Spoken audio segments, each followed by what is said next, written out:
स्वागत करते हैं हम आपका अपने YouTube चैनल ज्ञान गंगा गागर में सागर में। जैसे कि हमारे चैनल का नाम है थोड़े में ज़्यादा, चैनल का नारा है सभी पढ़ेंगे सभी पढ़ेंगे।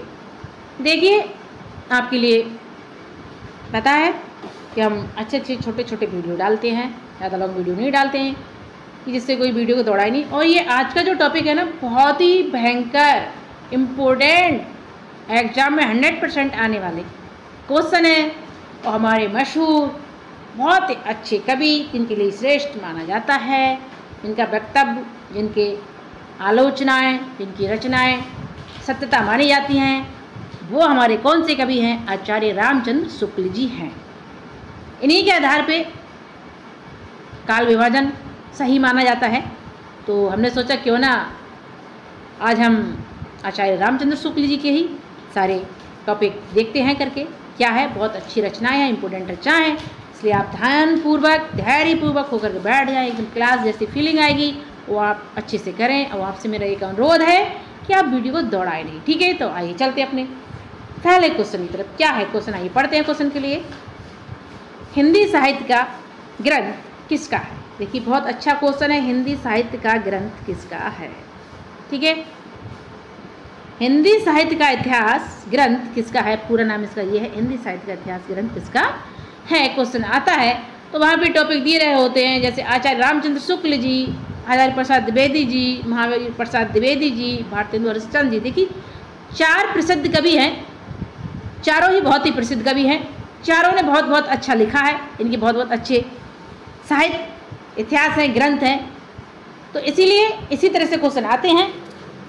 तो हमारे लिए क्या है, इनमें से जो इनके कवि हैं, जो इनके रचनाकार हैं, जो इनके ग्रंथकार हैं, उनको हमारे लिए करना है। Option A Acharya Ram Shukla ji, option B Acharya Prasad Dwivedi ji, option C Mahavir Prasad Dwivedi ji, option D Bharatendu ji. देखिए, भारतेंदु जी नहीं है, ना ही महावीर प्रसाद द्विवेदी जी हैं, ना ही आचार्य प्रसाद द्विवेदी जी हैं। यहाँ पे हैं आचार्य रामचंद्र शुक्ल जी। ऑप्शन ए सही है। आइए चलते अपने क्वेश्चन नंबर 2 पे। क्या है इसको देखते हैं। क्या है, हिंदी शब्द सागर किसका ग्रंथ है? कह रहे हैं हिंदी शब्द सागर जो है किसका ग्रंथ है? Option A Acharya Ramchandra Shukla ji, option B Acharya Hazari Prasad Dwivedi ji, option C Mahavir Prasad Dwivedi ji, option D Bharatendu ji. देखिए, चारों ही प्रख्यात कवि हैं और बहुत ही अच्छा इन्होंने लिखा है। बड़े पूछा जा रहा है कि ग्रंथ किसका है, तो ये है हमारे आचार्य रामचंद्र शुक्ल जी का। ऑप्शन ए सही है। ठीक है, आइए चलते हैं अपने क्वेश्चन नंबर 3 पे। क्या है, पढ़ते हैं इसके लिए।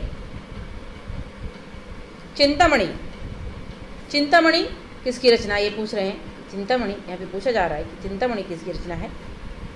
Option A Acharya Ramchandra Shukla ji, option B Acharya Prasad Dwivedi ji, option C Mahavir Prasad Dwivedi ji, option D Bharatendu Harishchandra ji. ये भारतेंदु हरिश्चंद्र जी की नहीं है, ना ही ये महावीर प्रसाद द्विवेदी जी की, ना ही आचार्य प्रसाद द्विवेदी जी की है। ये हमारे आचार्य रामचंद्र शुक्ल जी की है। चिंतामणि बहुत ही प्रसिद्ध है ये। ठीक है, आइए चलते अपने क्वेश्चन नंबर 4 पे। क्या है, पढ़ते हैं इसके लिए। कौन सा लेखक को कथाकार, निबंधकार, साहित्यकार, अनुवादक और कवि के नाम से जाना जाता है? ये कह रहे हैं कौन से लेखक हैं जिनके लिए कथाकार भी कहा जाता है, निबंधकार भी, साहित्यकार भी, अनुवादक भी और कवि भी का माना जाता है। इस तरह से क्वेश्चन अगर आ जाता है एग्जाम में तो आप कैसे करेंगे? देखिए, जिसके लिए साहित्य में सबसे अधिक वैल्यू दी जाती है, तो मुमकिन सी बात है उसने कुछ ज़्यादा इच्छा किया होगा, या तो सभी ने अच्छा है, पर जिसके लिए कि नहीं, इनसे ही काल शुरू होता है, काल विभाजन शुरू होता है, उनके काल विभाजन अधिक सही माने गए, तो सही मुमकिन सी बात है। तो वहाँ पर कौन होंगे? हजारी प्रसाद द्विवेदी जी की, महावीर प्रसाद द्विवेदी जी, भारतेंदु हरिश्चंद्र जी, आचार्य रामचंद्र शुक्ल जी। तो देखिए, ये कथाकार, साहित्यकार, अनुवादक, कवि और निबंधकार, ये सब आलोचनात्मक भी इनकी लिखा जाता है। तो ये हैं हमारे आचार्य रामचंद्र शुक्ल जी हैं। ठीक है, अच्छे क्वेश्चन है, एग्जाम में आते हैं।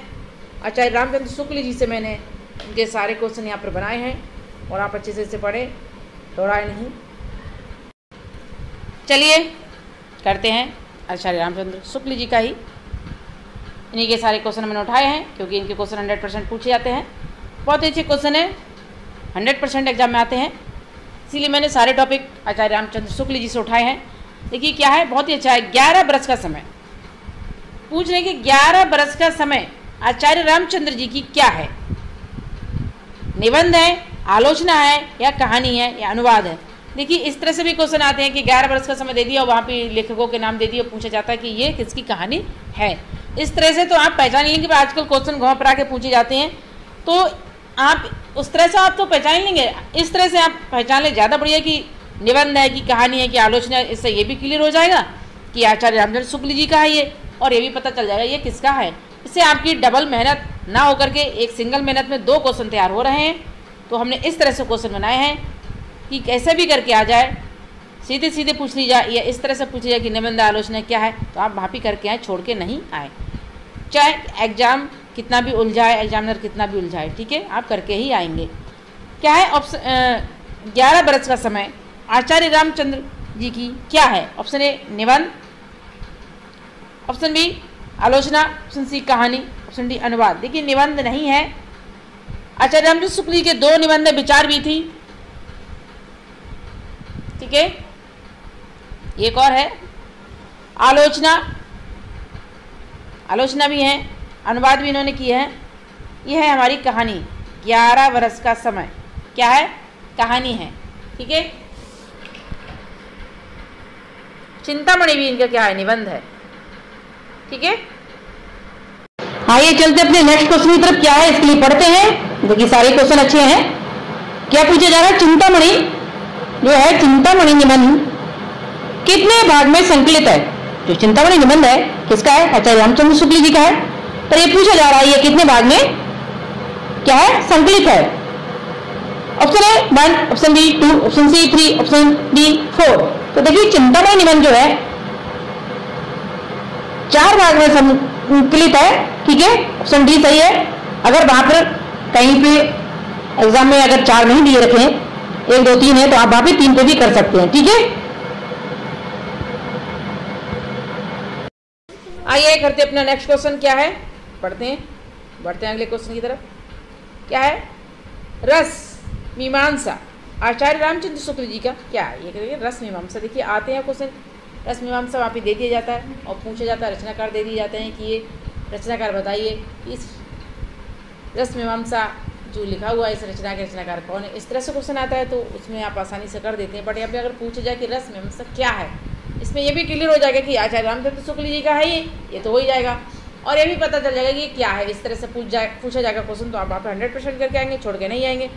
तो ऑप्शन ए निबंध, ऑप्शन बी सैद्धांतिक आलोचना, ऑप्शन सी कथा, ऑप्शन डी व्यवहारिक और अनुवाद। क्या है ये, तो देखिए निबंध नहीं है, निबंध इनके 2 हैं, चिंतामणि और विचार भी थी। यह है क्या, सैद्धांतिक आलोचना। देखिए आलोचना अगर सीधे सीधे भी लिख दिया जाता आलोचना तब भी आप करके आएंगे, सैद्धांतिक आलोचना लिखा तब भी आप करेंगे। पर एक इनकी आलोचना आ रही है व्यवहारिक। अगर वहाँ पर आ जाए इस तरह से क्वेश्चन बना दिया कि रस मीमांसा क्या है, सैद्धांतिक आलोचना या व्यवहारिक आलोचना, तो आप वहाँ पे कंफ्यूज ना हो, तो वहाँ पे आप सैद्धांतिक आलोचना ही करके आए, ठीक है। पहली बात तो इस तरह से क्वेश्चन पूछा नहीं जाता है।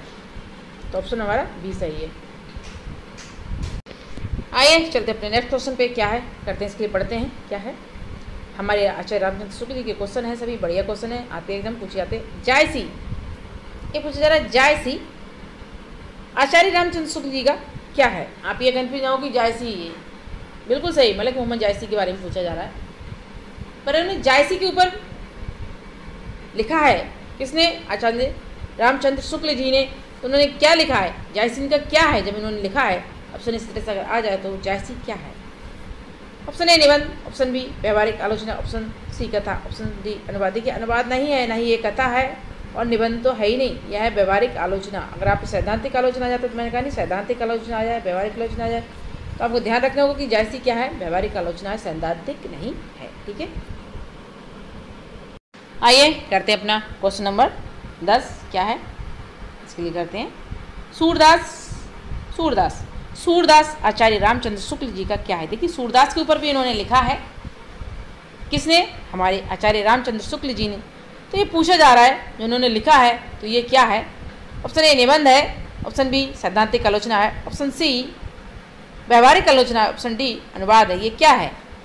इस तरह से क्वेश्चन अगर आ जाए तो आप किस तरह से करेंगे, उस तरह से तो आप कर ही देंगे कि ये किसका है। सीधे सीधे पूछा जाता है, वहाँ पे राइटरों के नाम दे दिए जाएंगे, आचार्य प्रसाद द्विवेदी, महावीर प्रसाद द्विवेदी, भारतेंदु जी या कुछ और भी, और एक हमारे आचार्य रामसूत्र जी भी दे दिए जाएंगे, तो आप वहाँ भी कर देंगे। पर अगर घुमा फिरा कर पूछ लिया जाए क्वेश्चन कि आचार्य रामचंद्र शुक्ल जी का सूरदास क्या है, सूरदास के ऊपर जिन्होंने लिखा है ये क्या है, तो ऑप्शन ए निबंध, ऑप्शन बी सैद्धांतिक आलोचना, ऑप्शन सी व्यवहारिक आलोचना, ऑप्शन डी अनुवाद। देखिए अनुवाद तो है ही नहीं, ठीक है, ना ये निबंध है। अब ये कंफ्यूज करने वाले दो क्वेश्चन रहेंगे, सैद्धांतिक आलोचना और व्यवहारिक आलोचना। अगर ये आप तभी कर पाएंगे जब आपने बहुत ही डीपली पढ़ा होगा अच्छे से इनके बारे में। तो देखिए ये हमारी सैद्धांतिक आलोचना नहीं, सैद्धांतिक आलोचना हमारी रस मीमांसा है। बचा क्या व्यवहारिक आलोचना, ये हमारी व्यवहारिक आलोचना है। जायसी भी हमारी व्यवहारिक आलोचना है, तुलसीदास भी हमारी व्यवहारिक आलोचना है, और सूरदास भी हमारी व्यवहारिक आलोचना है, ठीक है। आचार्य रामचंद्र शुक्ल जी ने इन तीनों राइटरों के ऊपर लिखा है। बहुत अच्छे क्वेश्चन है, उम्मीद करते हैं आपके लिए अच्छे लगेंगे।